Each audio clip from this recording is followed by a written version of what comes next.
Where Jimmy will be. Jimmy will be up here with the arm lock putter. That is true. You know, these putters are too long, like my putter, be sticking out like this. I'll be up here when I win.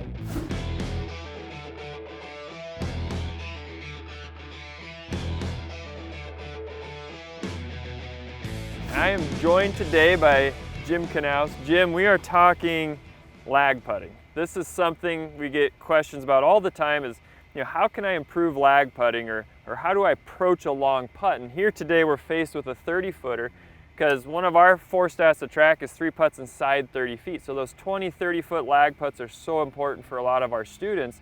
So walk us through how you would approach like a 30-foot putt if you're out playing.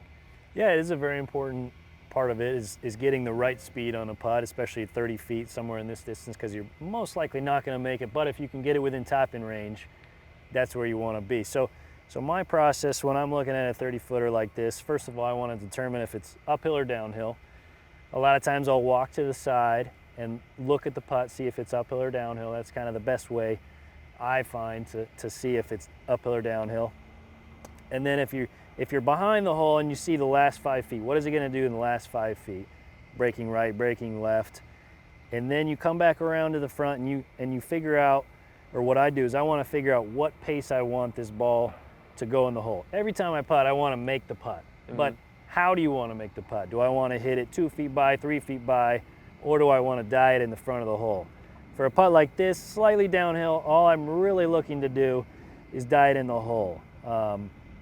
So if I know that I'm going to die it in the hole and then I track backwards the line that I want to hit it on, from where I want it to enter the hole, you hear a lot about the clock system. Do I want it to enter in, if 12 o'clock is the top of the hole, I want to enter probably about 7 o'clock on this putt right here. I think it might break slightly to the right.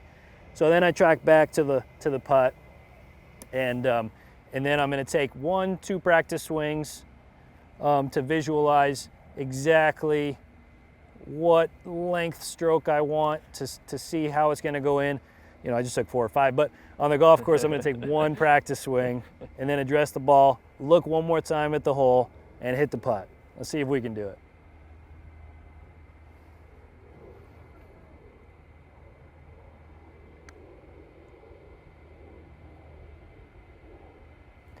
So that's about right on a downhill putt. I'm okay with it going 2 or 3 feet by the hole because the one coming back is going to be slightly uphill. Yeah.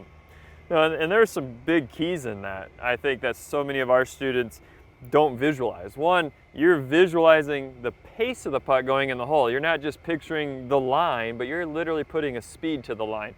And that's so important for you at home is often when I'm working with my students, they don't have a clue how fast they want that ball to be moving when it enters the cup. So that's a huge piece.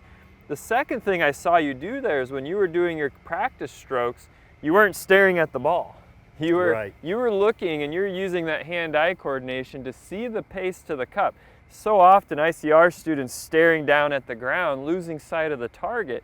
So the fact that you were looking while you were trying to feel the pace, and then you say, I look back and then I take one last look, I think that's powerful because it's putting that visual of a target and just letting you to naturally react with that hand-eye coordination versus being so ball-bound that I see so many of our students. So those are 2 keys, I think, for you at home to take away from this. Now, another big piece I would say is how do you get better at controlling your speed? So is there a routine you do or a drill you do when you're out on tour and you're warming up for the week to get a feel for that pace that maybe our students and viewers at home could practice on their home course or practice if they go to a course that maybe takes 5 or 10 minutes for them to really get a better feel for pace? Yeah, Brad, I have a great practice drill for when I get to the course or pre-tournament week, Monday, Tuesday, Wednesday. That'll take you 10, 15 minutes. So find 1 putt uphill, take a putt from 10 feet, 20 feet, 30 feet, 40 feet, 50 feet, 5 putts, and put one tee 1 foot behind the hole and another tee 2 feet behind the hole. So that's my target zone that I want to hit the putt. The pace to be 1 to 2 feet by the hole. So you do it from 10 feet, 20 feet, 30 feet, 40 feet, 50 feet. One ball from each of those and attempt to get all 5 in that zone. It's very hard, but if you can do it, then you move on to the downhill putt. find a downhill putt, do the same thing, 10 feet, 20 feet, 30 feet, 40 feet, 50 feet. Try to get it in that 1 to 2 feet by the hole zone. And if you do that, your speed on the course is going to be fantastic. And it'll only take you 10, 15 minutes. Yeah, that's perfect. And that's so crucial, because getting a feel for pace before you go play is such a huge piece of this, because again, controlling our 3 putts inside 30 feet is so important to lowering your score. So if you can really get command from that 40, 30, 20 range and warm up 5, 10 minutes, that's going to help you tremendously. So if you're struggling with your putting, you want to work on your pace, you want to see just what's going on, what you want to do is head to golftec.com and find a coach near you.